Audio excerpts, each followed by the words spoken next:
Welcome back to the deep dive. Today we are taking a scalpel to something that sounds like the dusty back corner of compliance provider credentialing, but which is in reality the single biggest differentiator between a thriving therapy clinic and one facing a severe self-inflicted revenue crisis. It really is.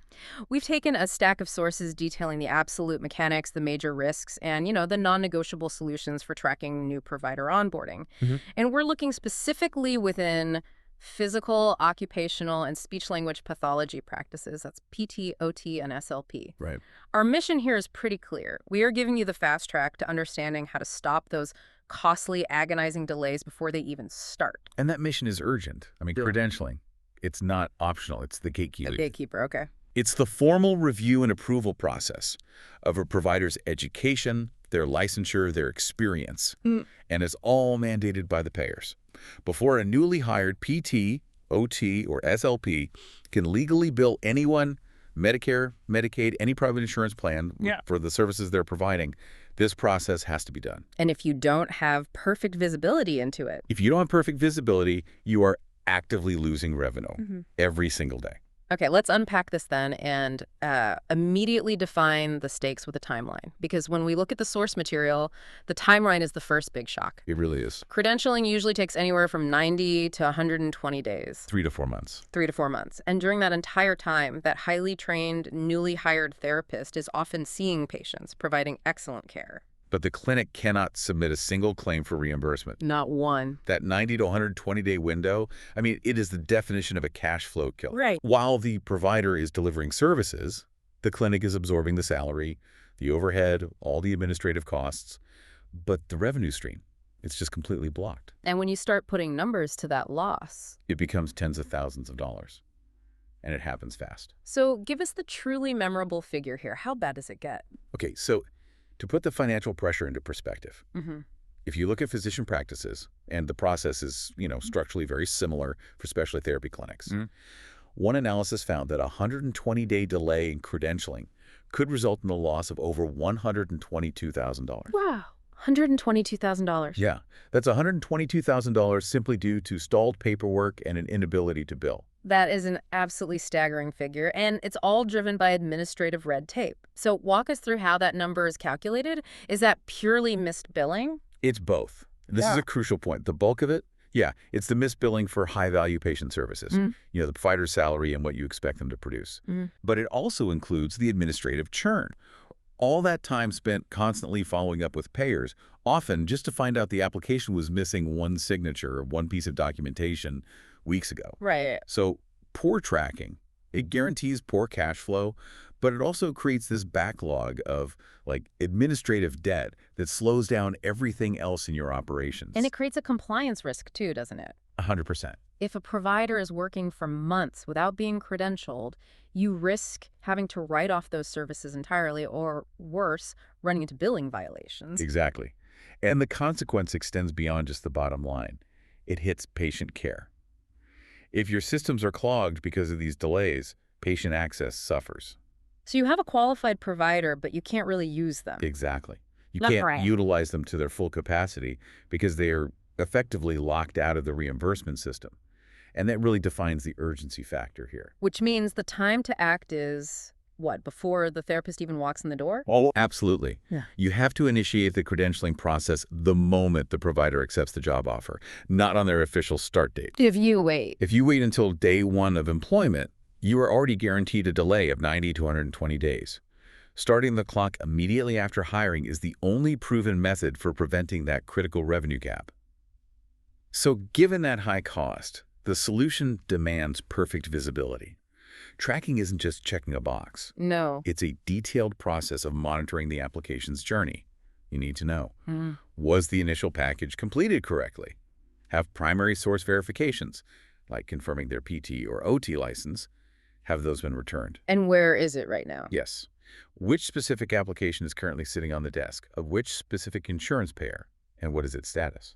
And when we talk about the initial package, we need to be clear about the sheer volume of material we're talking about. This isn't a one-page form. Not at all. The sources really emphasize that an initial application often requires gathering, 20 to 30 documents? 20 to 30. And that's before those forms even hit the insurance company.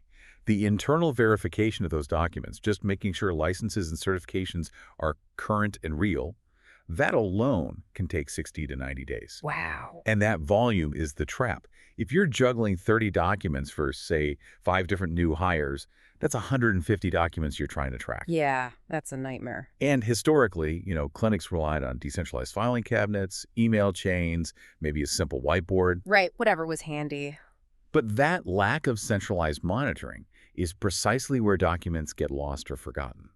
This is exactly why meticulous, detailed tracking and relentless follow-up are non-negotiable. They're strategic functions. Okay, but let's start with the basics. For a small to medium-sized clinic, if they aren't ready for expensive software, what's their starting point? How do they get this visibility? The starting point is always structure. A detailed checklist or a really well-managed shared spreadsheet. You need a dedicated, granular checklist that lists every single credential, every required document, every state license, every payer enrollment form. And you need columns not just for done, but for date submitted, anticipated completion date, and confirmation received. That level of detail makes the invisible visible. That sounds good for the initial collection, but what about ongoing compliance? Because the problem doesn't end once the provider is enrolled. Oh, that's a great point. Precisely. Static tracking is not enough. Right. Your system, whether it's a spreadsheet or a dashboard, it must incorporate aggressive calendar reminders or automated alerts to flag crucial upcoming deadlines. Like what? What are we talking about? We're talking about Medicare or Medicaid re-enrollment, state license expirations, and the recurring need to update key centralized profiles like CAQH ProView.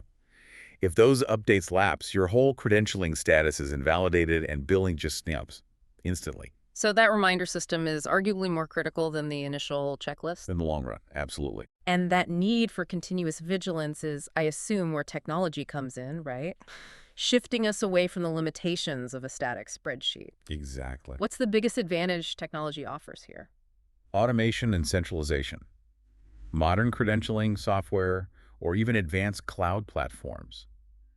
They move us beyond just tracking status to actually driving the process. How so? Well, these tools can often auto-populate forms. They can pull consistent data directly from your electronic health record, your EHR, or from the provider's central CAQH profile. Oh, that's huge. It is. If you have 5 forms asking for the exact same medical school information, technology fills it out once. This saves a tremendous amount of manual effort, and it reduces data entry errors. Which have to be the #1 reason applications get bounced back. They are. And even if you don't go for specialized software, you mentioned visualization tools. I'm thinking about the audience who might be using project management tools for other tasks. How would a small clinic use, say, a Gantt chart or a Kanban board for this? Oh, that's an excellent application. A Gantt chart lets you visualize the timeline. You can see, okay, provider A needs these 10 steps done by this date. Provider B needs these 10 steps done by that date. It highlights dependencies. I can see that being useful. A Kanban board is even simpler. You just create columns like documents pending, internal verification, payer application submitted, and payer final review. Each provider's application moves across those columns like a project. This instantly helps your team see bottlenecks. So you'd see if something is just sitting there. Exactly. If 3 applications are sitting in the payer final review column for 60 days, that needs immediate follow-up. It's a visual red flag. This flow brings us directly to a key piece of terminology our listener has to master, CAQH ProView. Let's make sure we clearly define what this is and why it's so fundamental. Yes, CAQH ProView is critical. It stands for the Council for Affordable Quality Healthcare ProView. Think of it as a free, centralized, secure online profile. When a provider fills it out, it stores all their comprehensive professional data, licenses, education, board certifications, work history, malpractice coverage. It's a single source of truth. And the power of it, where does that come in? The power is massive time savings and compliance efficiency. The health plans, the major insurers, they often accept the data housed in the CAQH profile in lieu of their own separate, unique, and duplicative applications. So you're not filling out the same form 10 times. Exactly. If you maintain that profile, which requires recertification every 120 days, by the way, hence the need for tracking reminders, you simplify enrollment for multiple payers and dramatically reduce that soul-crushing duplicate data entry we talked about. It turns hours of work into minutes. It really does. It turns hours of form filling into a few minutes of just data confirmation. Which leads to the ultimate goal, real-time data visibility. I need to know now if my application moved, How do we get to that ideal state where we're not just crossing our fingers and waiting? It requires proactive engagement. Often that means checking peer portals regularly or using advanced software that actively, pings insurers for status updates. Got it. That real-time knowledge is your early warning system. You do not want to find out 60 days later that the application was never received or was rejected for a simple error. You need to know within 72 hours. Can you give us a story, even a hypothetical one, where that lack of real-time tracking becomes catastrophic? Sure, consider this. You hire an excellent new SLP in January. You submit the application to a major local hospital system's credentialing department, but your tracking is all manual. You just assume it's moving forward. Okay. You then learn in April that the application was flagged for a missing immunization record way back in February, but nobody told you. Oh, no. And what's worse, that hospital's credentials committee, the group that grants final approval, they only meet quarterly. March, June, September, and December. So you missed the March meeting. You missed the March deadline. And that small administrative lapse, which real-time tracking would have caught instantly, has now set the clinic back 3 more months. That provider can't bill until July. So a 180-day delay instead of a 90-day one. Well, because of a lack of visibility. It's a disaster. That scenario really crystallizes the risk. We've established the complexity, 20 to 30 documents, 120-day timelines, unique forms for every single payer, plus ongoing re-enrollment. It's a massive specialized juggling act. It is. So what's the tipping point where a clinic realizes we can't manage this complex internal tracking effectively anymore? The tipping point is usually one of two things: complexity or volume. Okay. If you're dealing with 3 or more new hires every year, or if you're dealing with a complex mix of state Medicaid programs, TRICARE, 10 different commercial payers, the administrative lift just overwhelms your in-house staff. Because they have other jobs to do. They're usually tasked with scheduling, billing, front desk duties, and credentialing gets shoved aside. That leads to delays. And that's where the dedicated resource comes in. So let's define the exact strategic value of bringing in a credentialing specialist or using an external service. What do they do that internal staff, even with great spreadsheets, often fail to achieve? They focus purely on process velocity and accountability. A specialist's job is defined by speed and accuracy. They gather the documents efficiently. They complete those incredibly complex payer-specific applications. They establish formal tracking logs, and they follow up relentlessly. So they function as a dedicated process driver. Precisely. They serve as a single point of accountability for the entire life cycle. This frees your internal staff from the burden of chasing down dozens of phone calls, managing piles of outdated forms, and navigating all those unique, non-intuitive payer portals. Right. They take that huge workload off the clinic manager's desk. Exactly. And how do they get better results? Is it just focus, or is there an element of expertise involved? It's both. They use proven, sophisticated tracking systems tailored specifically for this workflow, and often they have established relationships or knowledge of specific payer submission quirks. Oh, so they know who to call. They know exactly which phone extension to call at Blue Cross to get a status update. They can spot a common missing document or an application clearance instantly, because this is the only thing they do all day, every day. So they can actually beat the average timeline. Our sources suggest that focusing on this process can often beat that 90-day average, maybe hitting 75 or 80 days for approval with some payers. But I have to ask, doesn't the tracking system fall apart if the provider themselves delays getting the specialist the initial 20 documents? That's a fair challenge, and it highlights why the specialist's role also involves proactive provider management. They establish clear, immediate deadlines with the new hire. And they have automated reminder systems built into their tracking to follow up on the provider, not just the payer. Their system is designed to immediately flag provider pending submission, ensuring the specialist isn't waiting weeks for a missing diploma copy. So the system holds everyone accountable. Everyone.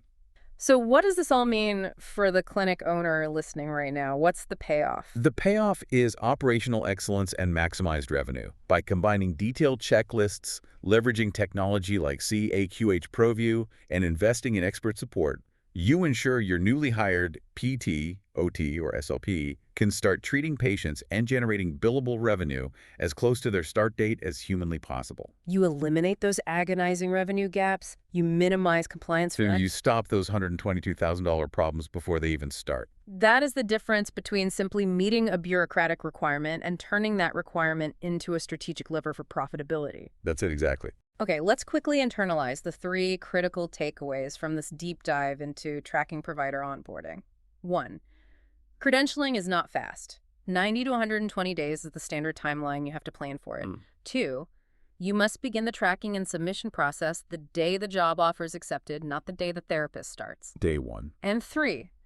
You have to use centralized tools like CAQH ProView and implement aggressive real-time status updates, whether that's through software or visualization boards, to maintain perfect proactive visibility across every application. The core insight to remember is that tracking tools are not just logs, they are preventative infrastructure. That's a good way to put it. They stop problems by logging precisely when documents were sent and received, flagging the easily missed items, and sending alerts for expiring credentials.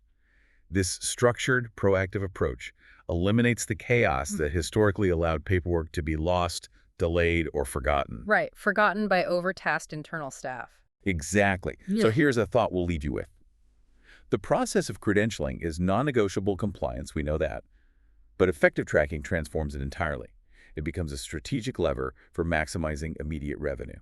Okay. So if expert specialists, who are unburdened by other clinic tasks, can focus solely on onboarding and achieve consistently faster approvals, say, averaging 75 days instead of 120, what's the true, comprehensive, and hidden cost of relying solely on your in-house staff, who have their attention divided between patient scheduling, complex billing, and trying to chase down that one missing Medicaid application? A good question to ponder. That hidden cost, measured in lost billings and administrative churn, is likely far, far greater than any salary or specialist fee you might pay.